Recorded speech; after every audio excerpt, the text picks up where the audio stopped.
Tom Cruise in another action movie. Is it good like Jack Reacher, or just another piece of shit like Minority Report? Let's find out. Code Monkey, get up, get coffee. Code Monkey, go to job. Code Monkey, have boring meeting with boring manager Rob. Much rather wake up, eat a coffee cake, take bath, take nap. This job fulfilling in creative way, such a load of crap. Code Monkey thinks someday he have everything, even pretty girl like you. Code Monkey just waiting for now. Code Monkey says someday, somehow. Code Monkey like Fritos. Code Monkey like Tab and Mountain Dew. Code Monkey very simple man. Big warm fuzzy secret heart. Code Monkey like you. Welcome back to Filmmaster Reviews. I'm Adam J. And I will be the first to say that I am a fan of Tom Cruise. He's made some pretty badass films. Mission Impossible, Top Gun, Days of Thunder, Valkyrie, and A Few Good Men, just to name a few. Hell, even Jack Reacher just barely escaped making my best of 2012 list. Yes, Jack Reacher was a damn good movie, and you should see it if you haven't. Unfortunately, Tom Cruise has made some pretty insufferable films as well, like Minority Report, Mission Impossible 2, Vanilla Sky, and War of the Worlds. I personally think he's made more good films than bad ones, but that's just me. In my opinion, as long as he stays entertaining enough as an actor, I could honestly give a shit how psycho he is in real life. And, you know, all the evidence points to... yeah, he's fucking nuts. But I don't care about that. I just care about this actor's ability to pull in great performances, and for the most part, he really does. So when I saw the trailer for Oblivion starring Tom Cruise, I got hyped. But I got even more hyped when I saw that it was being directed by Tron Legacy director Joseph Kosinski. I personally feel like Tron Legacy got a bad rap for dumb reasons. Yes, I'm one of those people. It was a fun sci-fi film, and I had a blast with it. So that being said, what is Oblivion about? Well, Oblivion, for those who haven't been listening for the past 2 minutes, stars Tom Cruise as Jack Harper, a maintenance man who repairs drones on the now deserted planet Earth. It is the future, and Earth has been seemingly evacuated due to a war with an alien race that wiped out half the planet's natural resources.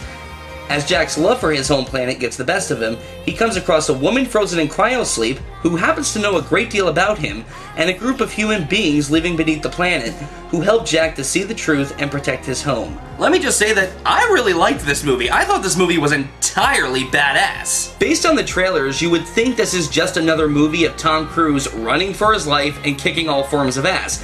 But no. This film manages to actually be thought-provoking and somewhat complex, and had me thinking about it long after I left the theater. It's not perfect by any means, but it manages to work by putting its focus on the story and characters instead of mindless action. From the start of this film, I was instantly hooked, and it was very easy to like Tom Cruise's character. Jack Harper knows what he is supposed to do, and does it, but constantly questions why he's doing it. To him, Earth is his home, even though his memories of his past have been wiped to protect this so-called mission. He doesn't care, he just wants to stay on Earth with the cabin he built for himself. What makes his character even more interesting, and it's not really a big spoiler, is that we come to find out that he was actually an astronaut before the supposed alien attack, which lends a bit of irony in the sense that he once couldn't wait to go into space and now all he wants to do is stay on Earth. Jack Harper is a well-thought-out, complex character, and Tom Cruise plays him all too well. Olga Kurylenko plays Julia, the woman that Jack discovers in cryosleep, and she manages to be a very good character in her own right. Olga Kurylenko has had a bad rep for Hitman and Max Payne, but was also one of my favorite Bond girls in Quantum of Solace, which I maintain is my favorite of the 3 Daniel Craig Bond films, and she also pulled in a good, albeit very short, supporting role in 7 Psychopaths. Like with Quantum of Solace, she is given a role here that she can make her own, and she pulls in a damn good performance. Who she turned out to be in this story was a little predictable. Okay, you know what, scratch that. It was a lot predictable. But regardless of that, she was still an interesting character that I managed to enjoy. Melissa Leo as Carol, the leader giving Jack his orders, was just chilling.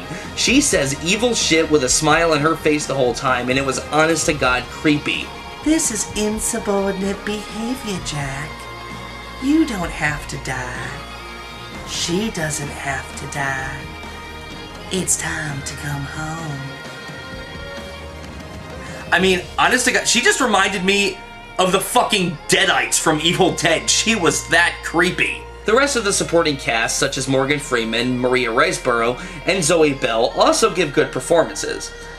As I said earlier, the film puts its focus more on the story and the characters. In maybe the first hour of this film, there is hardly any action. It takes time to build up the story and the characters in a way that is interesting and at times suspenseful. That's not to say it doesn't have any good action scenes in it, because it certainly does, but it manages to be a science fiction film first and an action movie second, which I highly appreciated. The film itself was actually meant to be a graphic novel, but when Kosinski couldn't get it published, he decided to pitch it as a film instead. Kosinski has made it clear that this film is his love letter to the sci-fi films of the 70s and 80s, and it really shows here. I mean, in that scene where we first see the survivors living underground for the first time, all I could think of was Beneath the Planet of the Apes. This film, however, manages to find a way to be its own film and tell a unique story without coming off as a ripoff in any way, despite nods to sci-fi films such as Planet of the Apes, Total Recall, Independence Day, and Moon.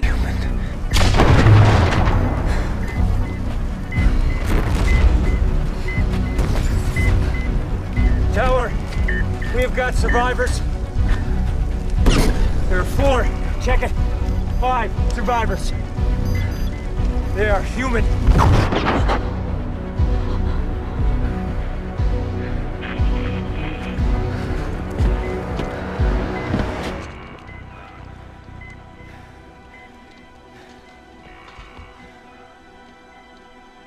After discovering it was based off a graphic novel that never happened, I wasn't at all surprised because the cinematography and overall look of this film is just gorgeous. This is a cool, beautiful looking movie.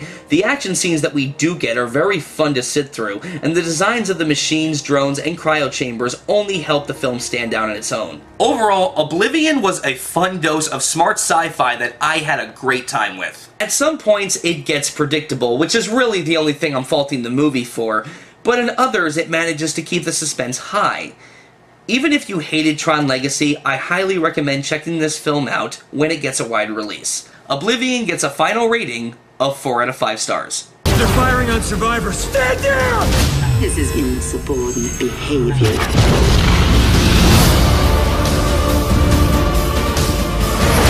Why aren't you telling me? Who are you? Help us end this. You don't have to die. They don't have to die.